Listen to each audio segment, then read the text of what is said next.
Well, good morning, YouTube. All right, guys, today we're over at the shop doing a little bit of service on the Dooley. If you guys recall, just before we went to Myrtle Beach with it, when Talon, Amanda, and Chip went to Myrtle Beach, we redid the brakes and put new tires on the front, put new tires in the back last year, so they were still in really good shape.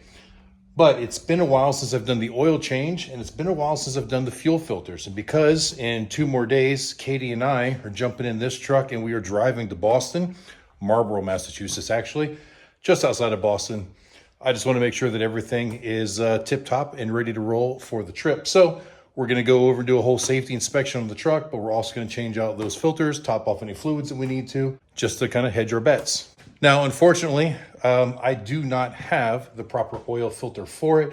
For those of you that aren't familiar with the Dooley project yet, the 6-liter Power Stroke normally had an oil filter sitting on top of the engine, and I have deleted that from my truck. I have the bulletproof diesel system on here, which replaces the whole oil cooler assembly that the oil filter mounted to with its own device, and I have a behind the grill mounted oil cooler.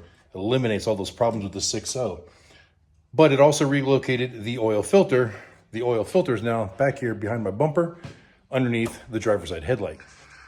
So behind that little bracket, there's the filter right there. Now this system adds a lot of capacity to the oiling system on here as well. And even though we're gonna do an oil change on it today, we'll never get all of the oil out of the oil cooler and out of the valley of the block. However, we're going to get at least 13 of the 15 quarts drained. And actually, it's more than 15. 15 is factory. With everything else, I don't even remember what the total quart is on it now. But anyway, I digress. I don't have the filter here in stock, but I went to my local O'Reilly store earlier today. And Mark, the manager there, says he can have one here by 3 p.m. And I think he's actually going to deliver it out here to me. So I'm going to go ahead and start the service on the truck and hope that we get that in time. Mark's a viewer of the channel as well, so it's pretty cool. So he knows the story as we walk in there. He knows what's going on, and he's always a really nice guy and always extremely helpful. So I definitely have to give a shout out to O'Reilly. They are not sponsored of this video by any means. However, if you guys notice in my videos, I go to O'Reilly Auto Parts quite often wherever we are across the country because they do have some good quality auto parts, and usually the customer service there is pretty good as well. And here in Murphy, no exception. So they just built this store a couple years ago, and it's become my favorite store in town, so that's typically where I go for all of my stuff. What Mark did have in stock, however, are these MicroGuard fuel filters. This is a dual filter kit, so it will come with the fuel filter that goes right up here on the top of the engine, as well as the larger filter that goes onto the fuel conditioning unit that is down on the frame rail below the driver door. So we're gonna get both of those removed and draining and get the new ones installed.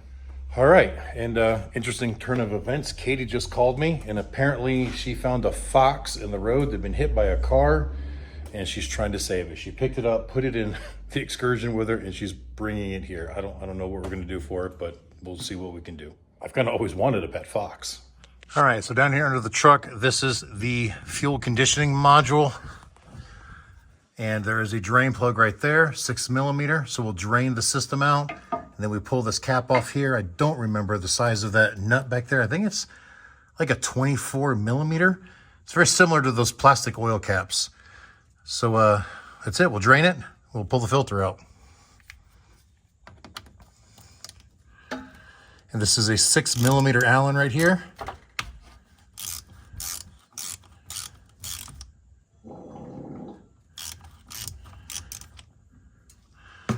My drain pan in place so I don't end up with a bunch of fuel on my face.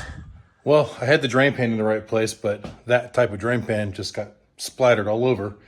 And I noticed that my drain bolt, some of the threads are chewed up on it and kind of rusty, and a lot of debris came out. So I think what I'm gonna do right now is I'm gonna cycle the key with the drain plug out, see if I can pump a little bit of that nastiness out of there. Well, that didn't work the way I want because I forgot this is a lift pump design, and with that open, it's just sucking air. It's not actually drawing fuel from the fuel tank. I was thinking inline pump in the tank, never mind. So yeah, I thought that one backwards, so that didn't do any good. I'll try to clean it out with whatever I can. I just hope that the threads aren't so damaged on that I'll be able to get that piece back in. All right, guys, I had to fight to get it off. The nut on there, a little bit boogered up, and it seemed way tighter than I think it should be. But I got it, and just now Katie showed up with the Fox, so we're gonna go check it out. Hey, buddy. You're okay. Oh, goodness, goodness, goodness.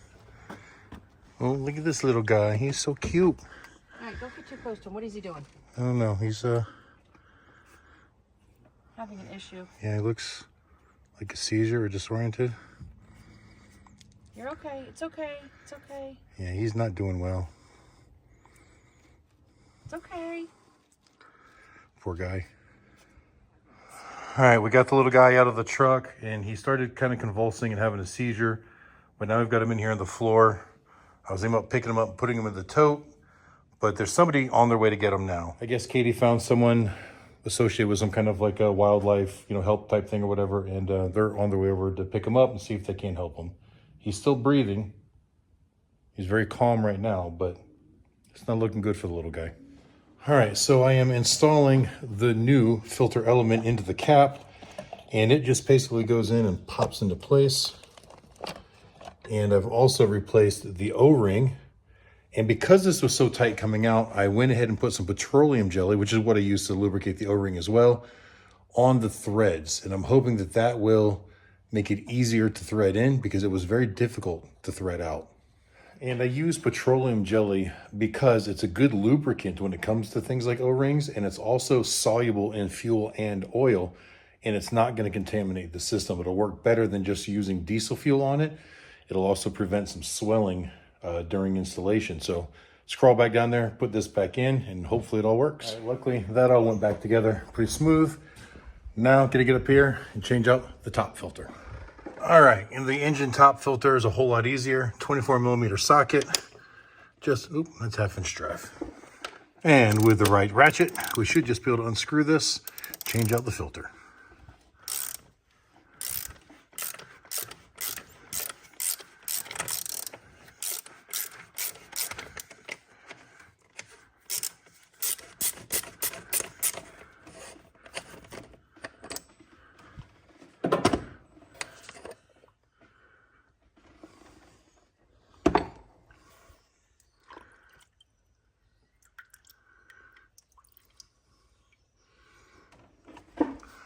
And then pop the new one right back in its exact spot.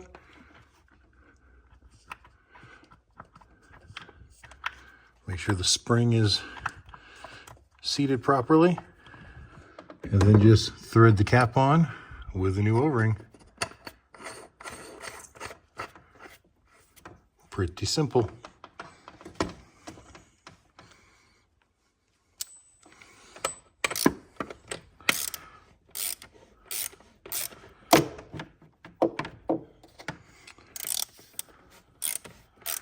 And just snug it. Doesn't have to be real tight. All right, so now I'm gonna cycle the key a couple of times, let the system prime back up, make sure that nothing is leaking, go from there. You can hear the pump running. I don't see any drips down there. I don't see any drips up here. Let's do that one more time. Oop, now you can hear it building some pressure.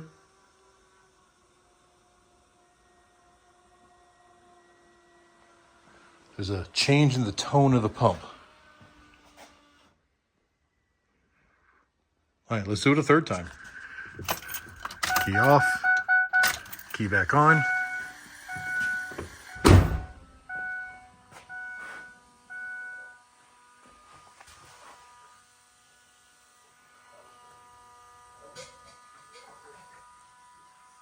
All right, if you listen, you can hear it spitting air out of the system, and the fuel pressure gauge has gone up. Now it's dropping because the pump shut off. So this would be a good time to mention that I have a regulated return fuel system that I added to this truck a few years ago.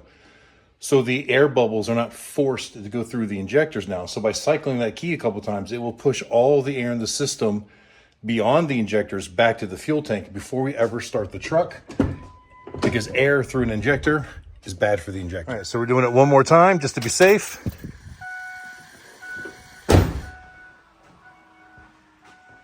And you can see it's building pressure.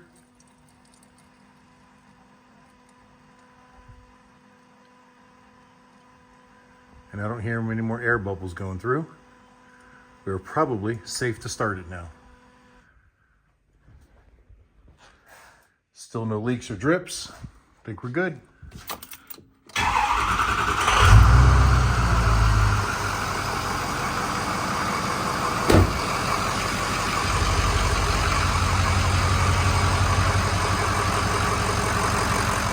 And because we pushed all of that air through the system before starting the truck, it usually fires up and runs nice and smooth.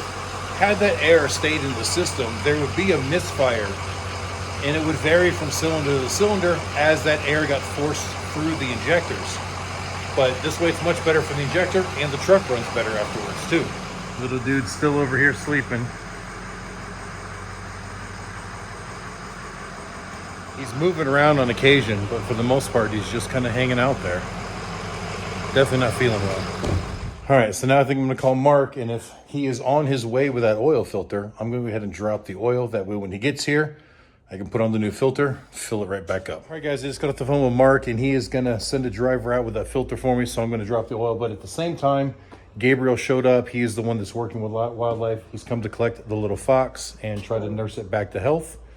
And so we got our fingers crossed, and we're praying that everything works out well. Oh, there we go. He goes by Amsoil Adam, so they always want to know what we're doing. Of course. See what I mean? Like, very docile. Can't tell if it's a male or female, Yeah. but I mean, I know that if they can help it. Yeah, she looks. Like Hi, little she's guy. Definitely awake, so. Oh. You're okay.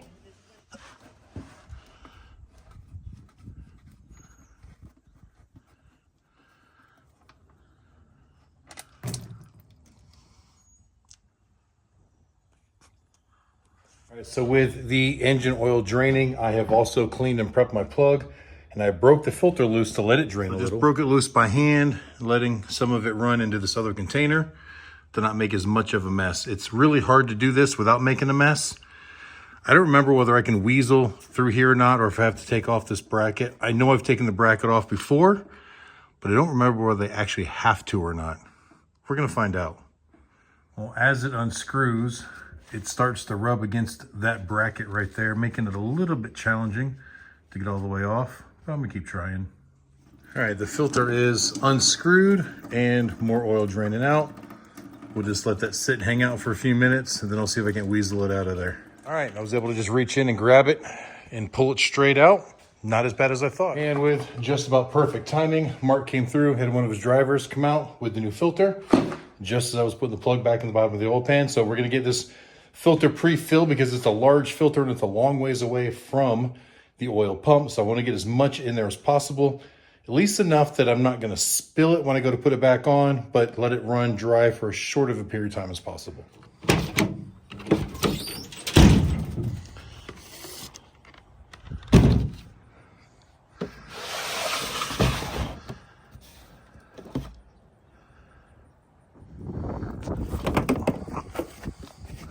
Well, that was perfect timing. As soon as I started to record, the wind blew.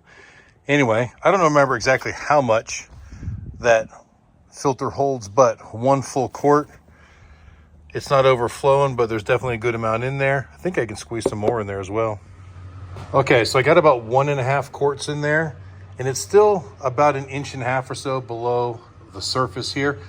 And that's fine because I've got to angle it just a little bit to get it in the hole, so I don't want it to spill. So that'll just have to do. Lubricate the ring, and then we will go try to put it in place. And hopefully I don't spill it. At least spill as little as possible.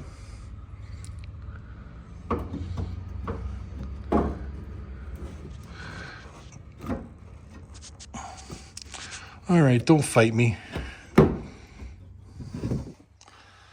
Ow.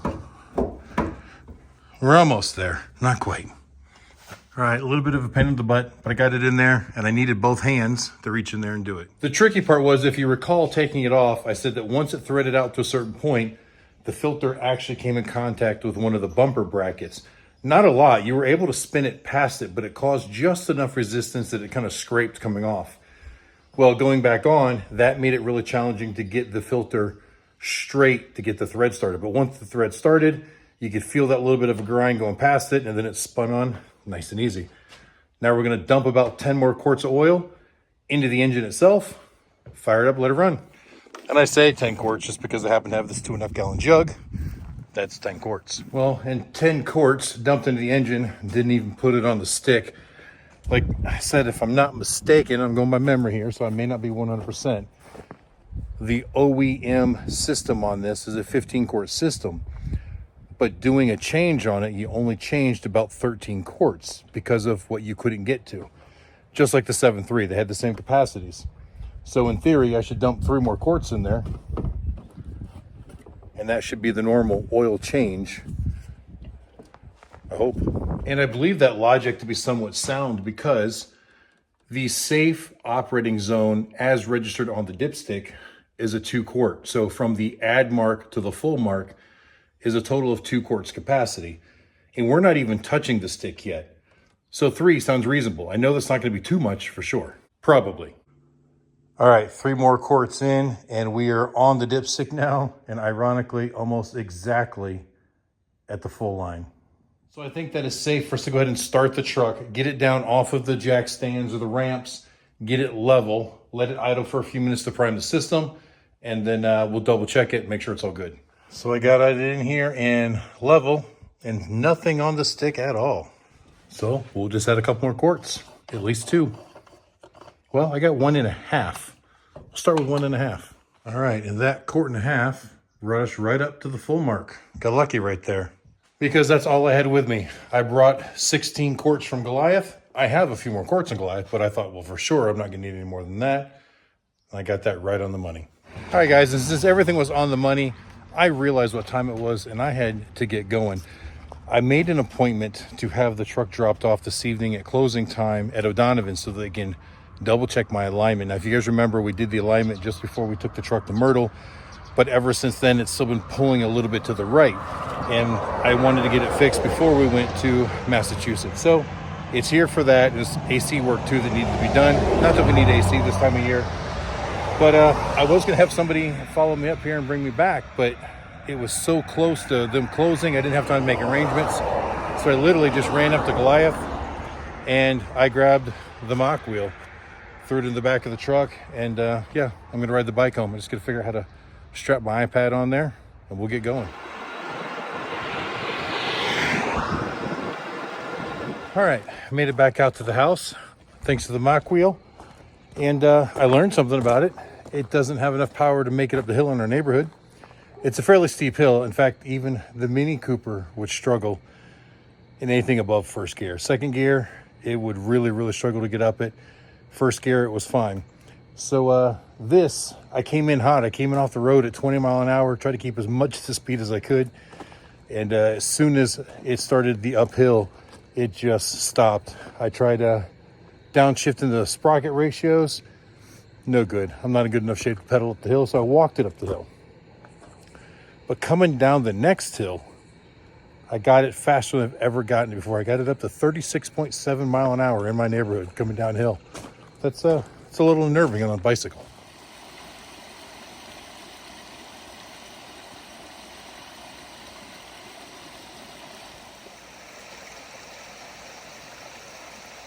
Well, guys, thanks for joining me on today's video. I hope you guys enjoyed it. Remember to check out the TikTok and the Facebook and the, what is it, Instagram? Yeah, Instagram and Snapchat. All these things I know nothing about. But Talons working really hard to try to promote that stuff, so check it out. I appreciate it. All right, guys, thanks for watching. And until the next time I see you, keep those engines running.